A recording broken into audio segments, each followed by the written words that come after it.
आज हम बात करेंगे पॉलिटिकल थ्योरी यानी कि राजनीतिक सिद्धांत के अवधारणाओं पर आधारित 100 यानी कि 100 MCQ जो कि नेट, JRF और इग्नू से संबंधित है।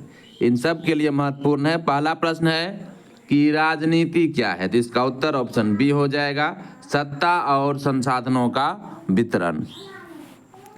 राजनीति का मूल तत्व सत्ता और संसाधनों का न्यायपूर्ण वितरण है, ना कि केवल सरकार या चुनाव। अगला प्रश्न है दूसरा कि राजनीति सिद्धांत का मुख्य उद्देश्य क्या होता है, तो इसका उत्तर हो जाएगा ऑप्शन बी, आदर्श राज्य की परिकल्पना करना। राजनीति सिद्धांत समाज में न्याय, समानता, स्वतंत्रता जैसे मूल्यों के आधार पर आदर्श राज्य की संकल्पना करता है।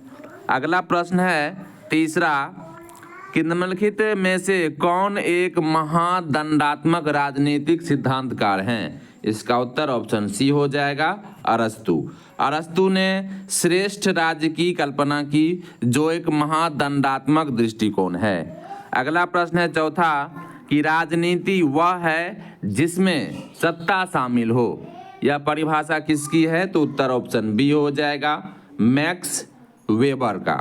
मैक्स वेबर ने राजनीति को सत्ता के प्रयोग और उसकी वैधता से जोड़ा है। अगला प्रश्न है पांचवा कि डेविड ईस्टन के अनुसार राजनीति है, इसका उत्तर हो जाएगा ऑप्शन सी, आधिकारिक मूल्यों का आवंटन।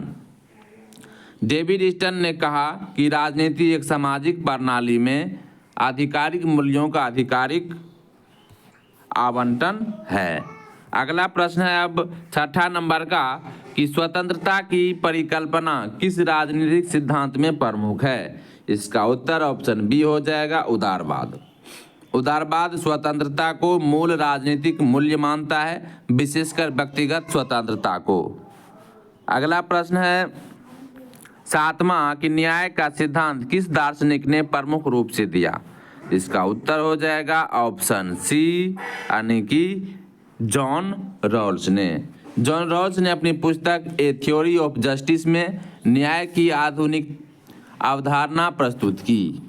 अगला प्रश्न है आठवां, समता का अर्थ है समान अवसर, यह किस विचारधारा का सिद्धांत है, उत्तर ऑप्शन बी हो जाएगा, उदारवाद का। उदारवादी सोच में समान अवसर पर बल दिया जाता है, ना कि परिणाम की समानता पर। अगला प्रश्न नंबर कि लोकतंत्र शब्द का शाब्दिक अर्थ है, जिसका उत्तर हो जाएगा ऑप्शन बी यानी कि जनता का शासन। डेमोक्रेसी ग्रीक शब्द डेमोस जिसका अर्थ होता है जनता और क्राटोस जिसका अर्थ होता है शासन से मिलकर बना है, जिसका अर्थ है जनता का शासन। 10वां प्रश्न है समकालीन राजनीतिक सिद्धांत का फोकस है, तो उत्तर ऑप्शन सी हो जाएगा, विविधता, पहचान और अधिकार। समकालीन राजनीतिक सिद्धांत विविधता, पहचान, नारीवाद, बहुसंस्कृतिवाद जैसे विषयों पर केंद्रित है। अगला प्रश्न है 11वां कि जॉन लॉक ने किस सिद्धांत का समर्थन किया, तो ऑप्शन बी हो जाएगा, प्राकृतिक अधिकार और सामाजिक अनुबंध का। अगला प्रश्न है इसकी व्याख्या देख लेते हैं कि जॉन लॉक ने प्राकृतिक अधिकार, जीवन, स्वतंत्रता, संपत्ति और सामाजिक अनुबंध के आधार पर सरकार की वैधता को समझाया है।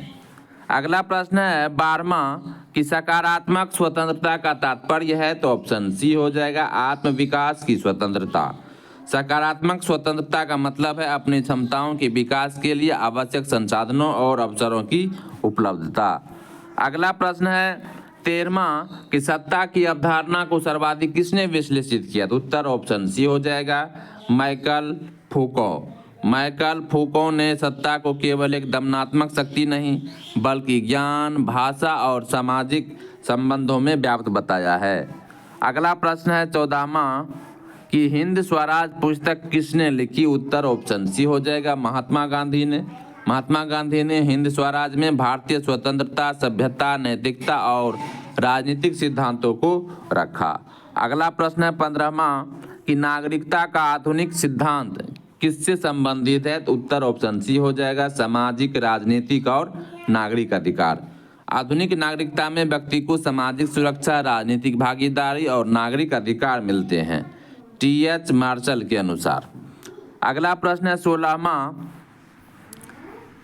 कि बहुसंस्कृतिवाद का मुख्य उद्देश्य है? तो उत्तर ऑप्शन बी हो जाएगा, सभी संस्कृतियों को समान अधिकार देना।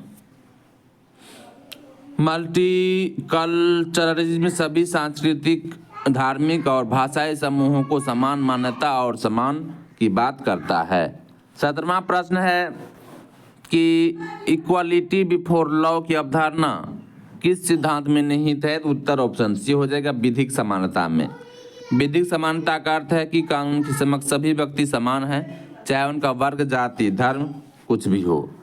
18वां प्रश्न है कि लोकतंत्र में असहमति आवश्यक है, यह किसका विचार है? तो उत्तर ऑप्शन बी हो जाएगा, अमर्त्य सेन का। अमर्त्य सेन ने लोकतंत्र को संवादात्मक प्रक्रिया माना और कहा कि असहमति से ही विचारों का विकास होता है। 19वां प्रश्न है कि न्याय का न्यूनतम सिद्धांत, मिनिमलिस्ट थ्योरी ऑफ जस्टिस किसका है? तो उत्तर ऑप्शन ए हो जाएगा, नोजिक का। रॉबर्ट नोजिक ने न्याय का न्यूनतम सिद्धांत दिया, जिसमें सरकार की भूमिका केवल संपत्ति और अनुबंध की रक्षा तक सीमित होती है। अगला प्रश्न है 20वां कि पॉलिटिकल ऑब्लिगेशन का तात्पर्य है? तो ऑप्शन सी, राज्य के प्रति नैतिक और कानूनी उत्तरदायित्व। पॉलिटिकल ऑब्लिगेशन का अर्थ है कि नागरिकों को राज्य और उसके कानूनों का पालन क्यों करना चाहिए। यह राजनीतिक दर्शन का केंद्रीय प्रश्न है। अगला प्रश्न है 21वां, सोशल कॉन्ट्रैक्ट थ्योरी के प्रमुख विचारक कौन है? तो ऑप्शन बी हो जाएगा, हॉब्स, लॉक और रूसो। हॉब्स, लॉक और रूसो ने सामाजिक अनुबंध सिद्धांत को भिन्न दृष्टिकोण से प्रस्तुत किया। राज्य की उत्पत्ति का आधार जनता की सहमति माना गया। अगला प्रश्न है 22वां कि थॉमस हॉब्स के अनुसार प्राकृतिक अवस्था, स्टेट ऑफ नेचर में जीवन कैसा है? उत्तर ऑप्शन सी हो जाएगा, एक दूसरे के विरुद्ध युद्ध। हॉब्स ने कहा कि मानव का जीवन प्राकृतिक अवस्था में अकेला, गरीब, घृणित, पशु तुल्य होता था। अगला प्रश्न है 23वां कि प्लेटो के अनुसार राज्य का सर्वोत्तम स्वरूप किस पर आधारित होता है? तो ऑप्शन सी हो जाएगा, ज्ञान पर आधारित होता है। प्लेटो ने द रिपब्लिक में कहा कि राज्य पर दार्शनिक राजा को शासन करना चाहिए क्योंकि वे जनपूर्ण होते हैं, ज्ञानपूर्ण होते हैं।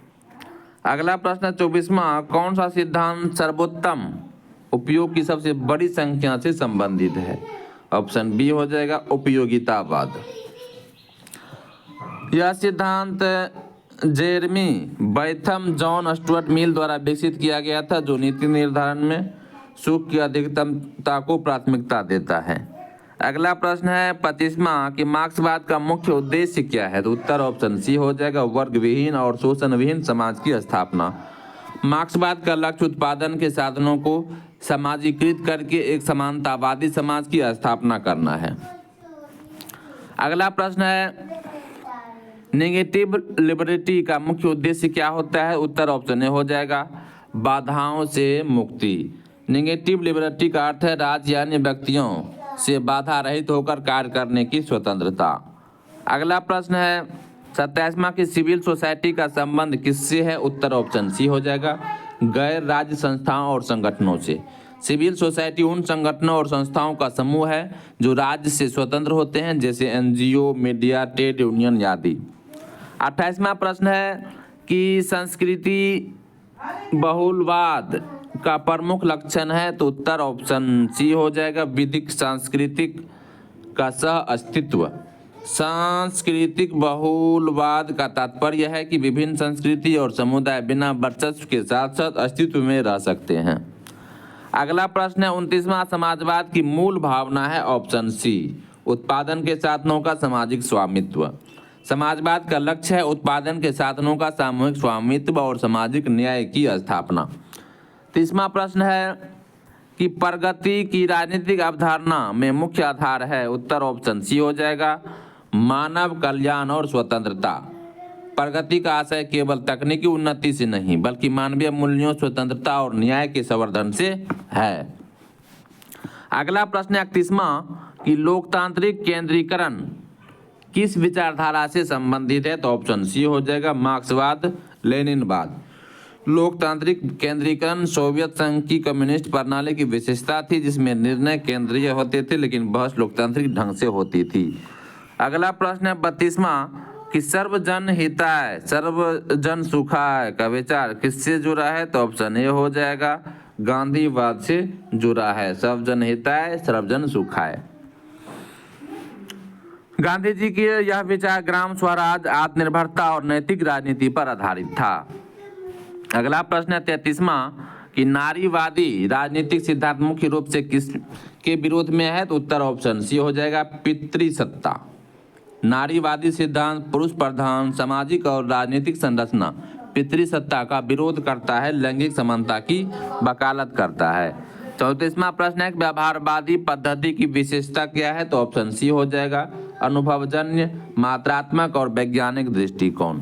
अगला प्रश्न है व्याख्या देख लेते हैं कि व्यवहारवादी राजनीतिक अध्ययन के विज्ञान की तरह देखता है, डेटा सर्वे, तथ्य और परिमाणिक तकनीकों का उपयोग करता है। 35वां है कि सार्वजनिक हित का सही अर्थ है? तो ऑप्शन सी हो जाएगा समाज का समग्र कल्याण। सार्वजनिक हित का तात्पर्य समाज के सभी वर्गों के कल्याण से है, न कि केवल किसी एक वर्ग के। 36वां प्रश्न है कि संवैधानिकता का तात्पर्य है? तो ऑप्शन सी सरकार की शक्ति सीमित करना। संवैधानिकता एक ऐसा सिद्धांत है जिसमें राज्य की शक्ति को संविधान द्वारा सीमित और नियंत्रित किया जाता है। 37वां प्रश्न है कि शक्ति का विभाजन सिद्धांत किसने दिया? तो उत्तर ऑप्शन सी हो जाएगा मॉन्टेस्क्यू ने। मॉन्टेस्क्यू ने विधायिका, कार्यपालिका और न्यायपालिका के बीच शक्तियों का विभाजन करने की बात कही थी ताकि निरंकुशता रोकी जा सके। 38वां प्रश्न है कि पॉजिटिव डिस्क्रिमिनेशन का संबंध ऑप्शन बी पिछड़े वर्गों को विशेष अवसर देने, सकारात्मक भेदभाव, आरक्षण समाज के कमजोर वर्गों को बराबरी पर लाने के लिए किया जाने वाला प्रयास है। 39वां प्रश्न है कि ग्लोबल जस्टिस का विचार किससे संबंधित है? तो ऑप्शन सी हो जाएगा वैश्विक स्तर पर समानता, मानवाधिकार और न्याय। ग्लोबल जस्टिस का आशय है कि सभी देशों और व्यक्तियों के साथ वैश्विक स्तर पर निष्पक्षता और समान व्यवहार किया जाए। 40वां प्रश्न है कि इन्वायरमेंटलिज्म का मुख्य उद्देश्य है? उत्तर ऑप्शन सी हो जाएगा पर्यावरण संरक्षण और टिकाऊ विकास। एनवायरमेंटलिज्म का एक राजनीतिक सिद्धांत है जो पर्यावरणीय संकटों को पहचान कर उसके संरक्षण और सतत विकास की बात करता है। 41वां प्रश्न है कि किस राजनीतिक विचारक ने आइडियोलॉजी को झूठा चेतना फॉल्स कॉन्स्ट्रक्शन कहा? तो उत्तर ऑप्शन बी हो जाएगा मार्क्स ने। कार्ल मार्क्स के अनुसार पूंजीवादी समाज में विचारधाराएं शोषित वर्ग को गुमराह करने का कार्य करती है, जिसे उन्होंने फॉल्स कॉन्सोनेंस कहा। कॉन्सोनेंस 42वां की प्रतिनिधि लोकतंत्र की मुख्य विशेषता क्या है? तो ऑप्शन सी निर्वाचित प्रतिनिधियों के माध्यम से शासन।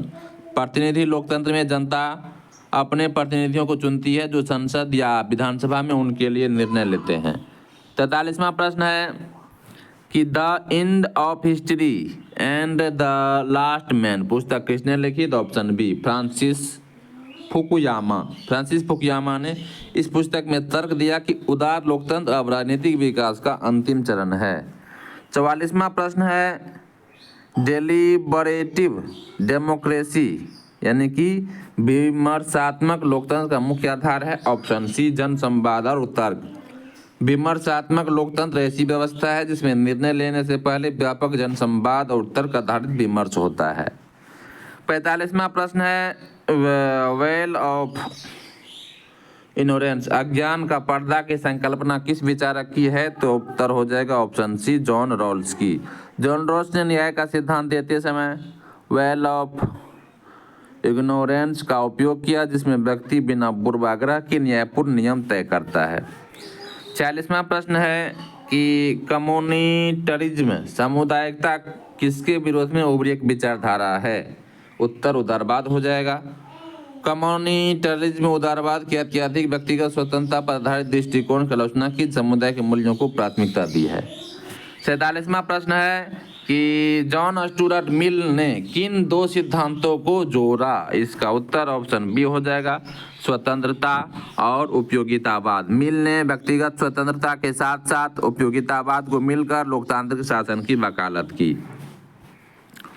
48वां प्रश्न है कि न्याय के सिद्धांत के तहत जॉन रॉल्स का पहला सिद्धांत क्या है? तो ऑप्शन सी, स्वतंत्रता का सिद्धांत। रॉल्स के पहले सिद्धांत के अनुसार हर व्यक्ति को व्यापकतम समान मौलिक स्वतंत्रताओं का अधिकार है।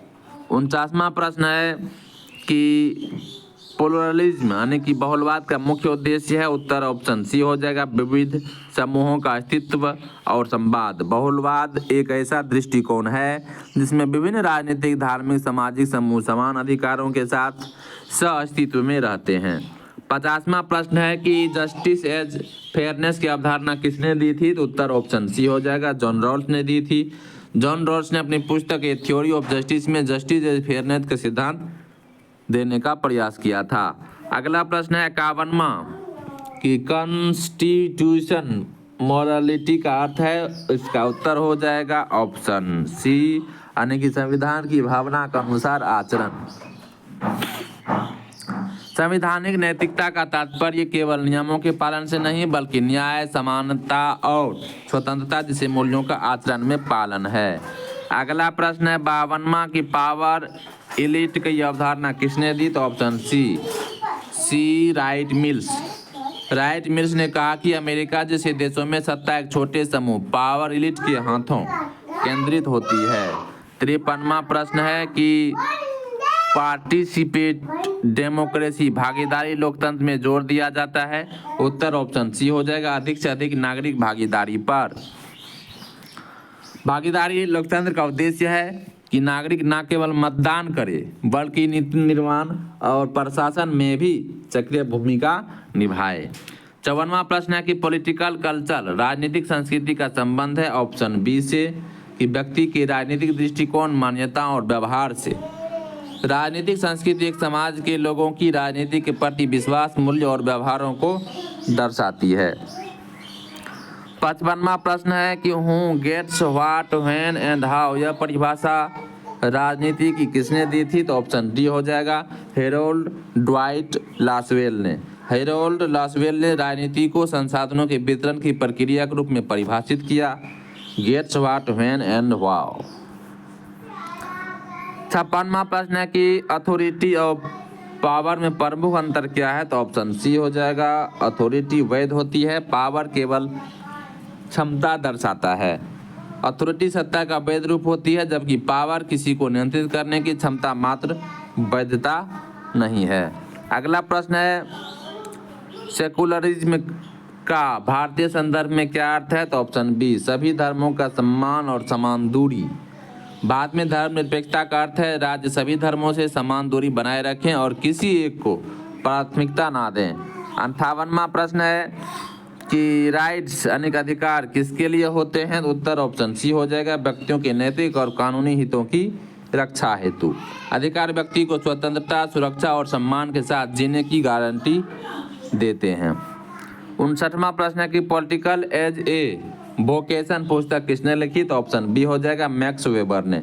मैक्स वेबर की यह पुस्तक राजनीति में नैतिकता, नेतृत्व और वैधता की चर्चा करती है।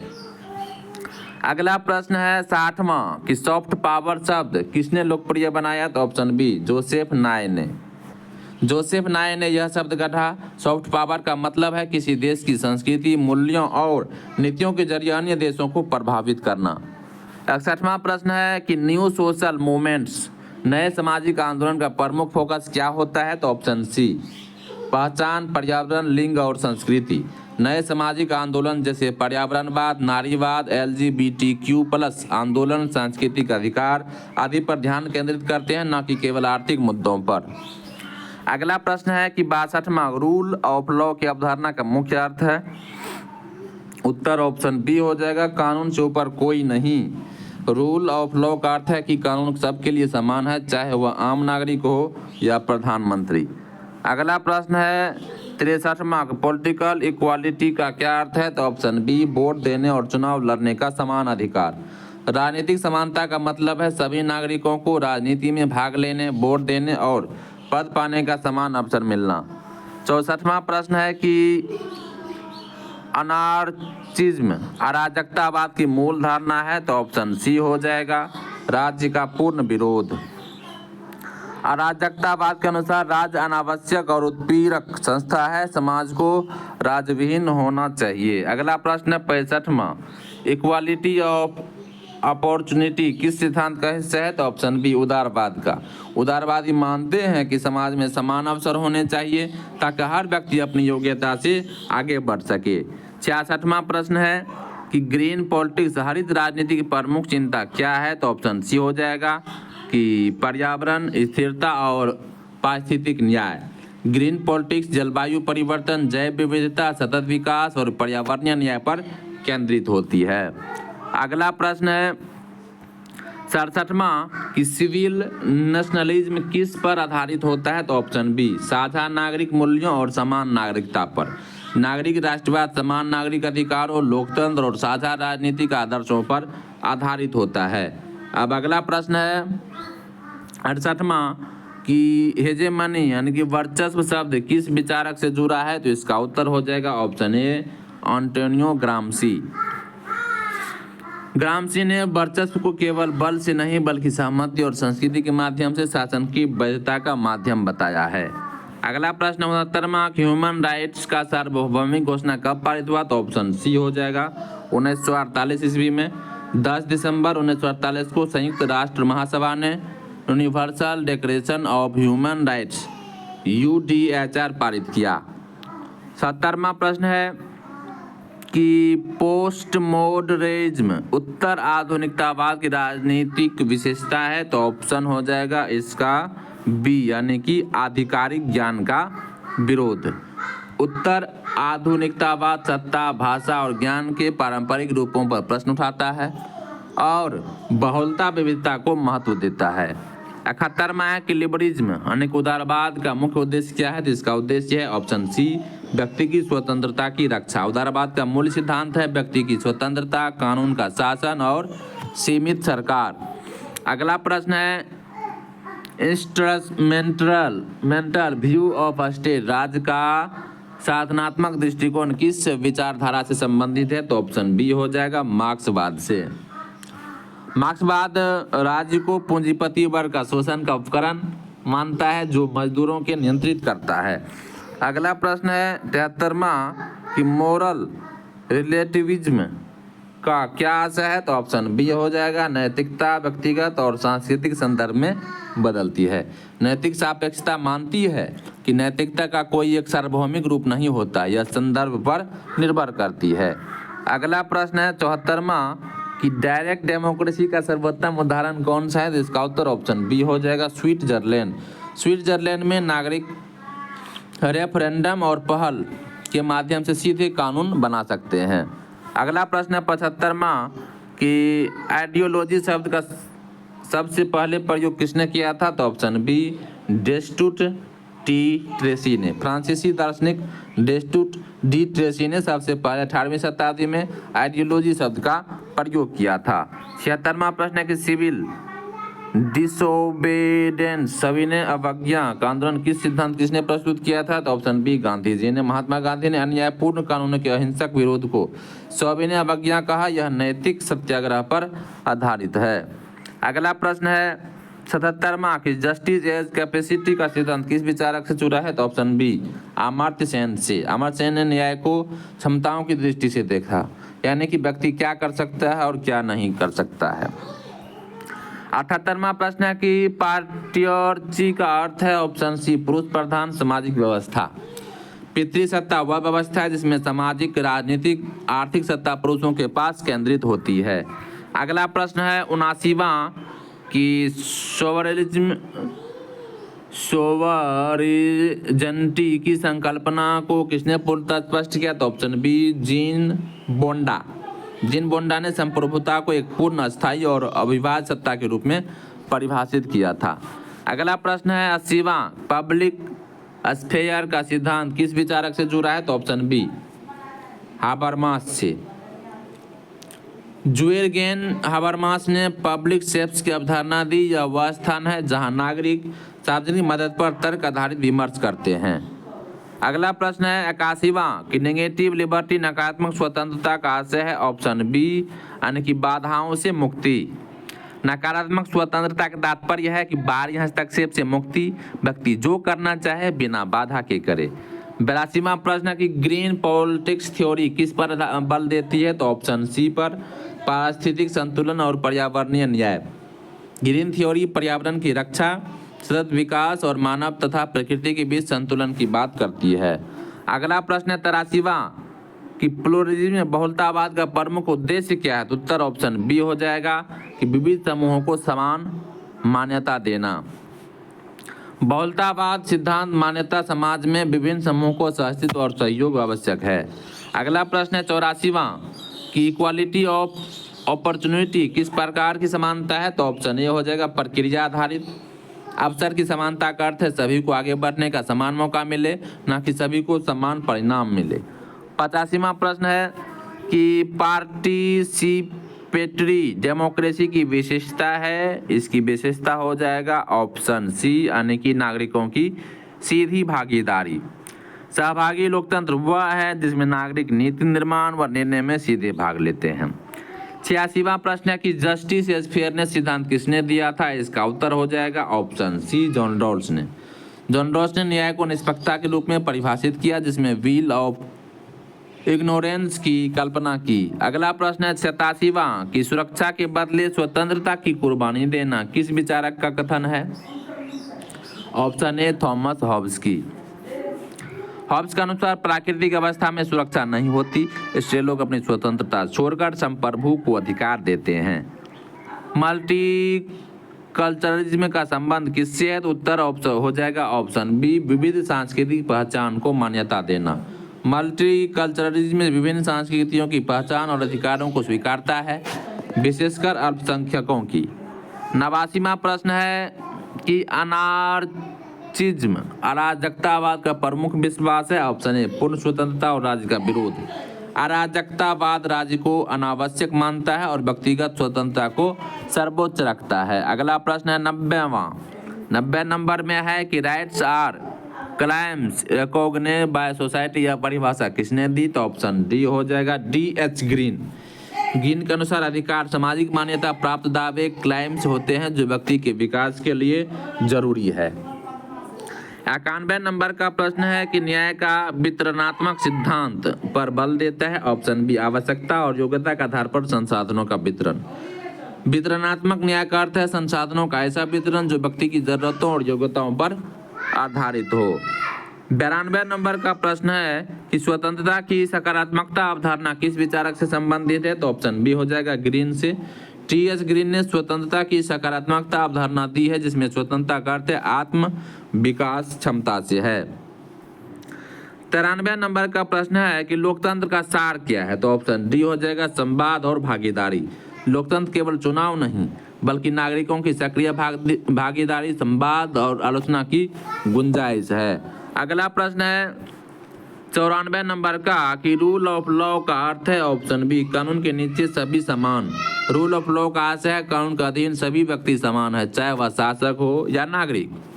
95 नंबर का प्रश्न है कि रिपब्लिक शब्द किस विचार को दर्शाता है, तो ऑप्शन सी चुने हुए प्रतिनिधियों द्वारा शासन।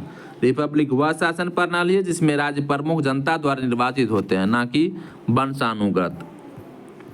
अगला प्रश्न 96 नंबर का कि मार्क्सिस्ट पॉलिटिक्स थ्योरी का केंद्रीय सिद्धांत क्या है, तो ऑप्शन बी वर्ग संघर्ष और शोषण का अंत। मार्क्सवादी सिद्धांत का केंद्र वर्ग संघर्ष है, पूंजीपति और श्रमिक के बीच और शोषणात्मक समाज की स्थापना। अगला प्रश्न 97 कंट्राक्चुअल समाज अनुबंध सिद्धांत पर आधारित विचारक कौन नहीं है, तो उत्तर ऑप्शन डी हो जाएगा मार्क्स। मार्क्स अनुबंध सिद्धांत में विश्वास नहीं करता, वह ऐतिहासिक भौतिकवाद पर आधारित है। अगला प्रश्न है 98 नंबर का पब्लिक रीजन किस विचारक से जुड़ा है, तो ऑप्शन सी हो जाएगा इसका राइट उत्तर जॉन रॉल्स से। जॉन रॉल्स के अनुसार सार्वजनिक तर्क वह आधार है जिस पर एक न्यायसंगत समाज में नीति निर्माण होना चाहिए। अगला प्रश्न है 99 नंबर का कि पावर इज एवरीवेयर, यह कथन किसका है, तो उत्तर ऑप्शन सी मिशेल फूको का। फूको का मानना था शक्ति केवल राजनीतिक संस्थाओं में नहीं बल्कि समाज के हर स्तर पर मौजूद रहती है।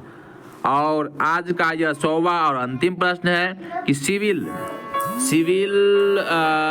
सविनय अवज्ञा अवधारणा का प्रमुखता किसने दी थी। इसका उत्तर हो जाएगा ऑप्शन बी, मैकियावेली ने दिया था।